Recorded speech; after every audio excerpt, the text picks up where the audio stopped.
The abundant options of oils in the market, together with commercial promotions, make it difficult to choose the right kind of oil. So before I answer the question, what's really the best type of oil to use, let me first give you a brief background on the different types of oil in the market. There are three main types of fat: saturated fat, monounsaturated fat, and polyunsaturated fats.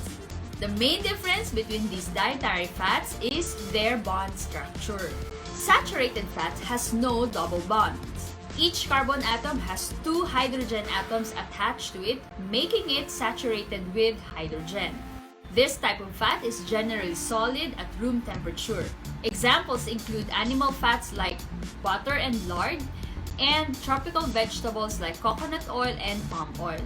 Because coconut oil and palm oil are saturated fats, they are very heat stable, which means when used for extremely high cooking temperatures such as frying, they are not easily damaged and retain their quality.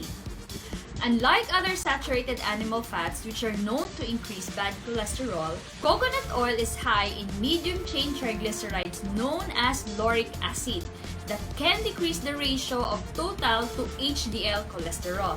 The ratio of total to HDL cholesterol is a more specific marker for coronary artery disease compared to just LDL cholesterol. Monounsaturated fats have one carbon double bond.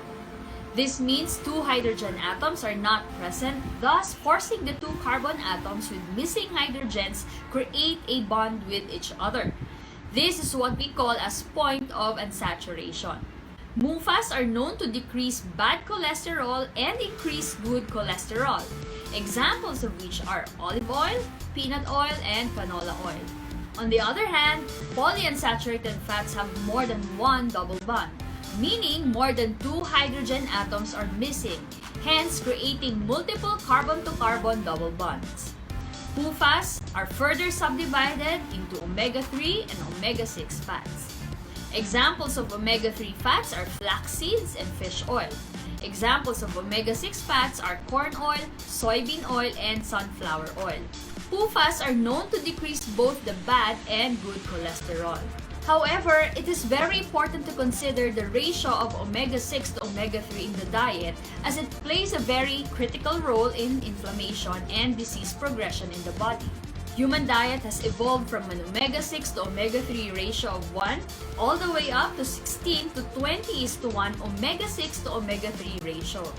Western type of diet is so high in omega-6 fats and very low in omega-3 fats. At kung titingnan natin kung paano kumain ng mga Pilipino ngayon, medyo doon na rin tayo papunta. And this is one reason why there is a prevalence in lifestyle-related diseases such as cancers, autoimmune diseases, inflammatory diseases such as CVDs, and asthma.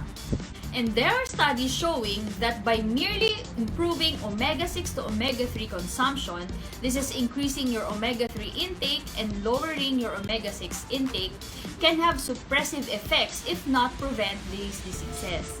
So given this information, what do I really recommend as a nutrition coach?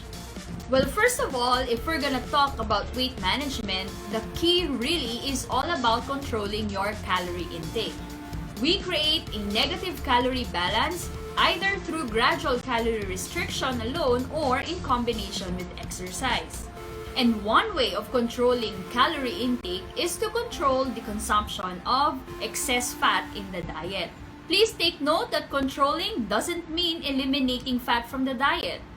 For me, it is just easier to control calories by having a fat-controlled diet because fat is very high in calories, which is 9 kilocalories per gram compared to 4 calories per gram of carbohydrates or protein.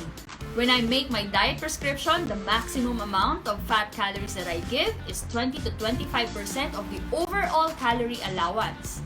And because of this, when I create a meal plan for our clients, I rarely include fried dishes. What I do recommend to them is to use allowed portions for fat as oil for sauteing or for stir frying or consume it from whole nuts and seeds. Because this way, it's easier for me and for my clients to ensure that they will not exceed their allowance for fat calories. Remember, Frequent consumption of fried foods on top of high consumption of refined carbohydrates is the perfect formula for unhealthy weight gain and occurrence of lifestyle-related diseases. When it comes to the type of oil, I usually recommend coconut oil because of its high medium chain triglyceride content, which is the lauric acid. Lauric acid has been shown to improve the ratio of total to HDL cholesterol. And being a medium chain triglyceride, this makes it easier for our bodies to burn it as a fuel because MCTs do not require transport proteins to get inside our cells for metabolism. I also just want to emphasize that aside from recommending coconut oil to our clients, I also teach them to use ground flax seeds and at times supplement with fish oil to boost their omega-3 intake. I hope we were able to enlighten you on how to choose your oil for cooking.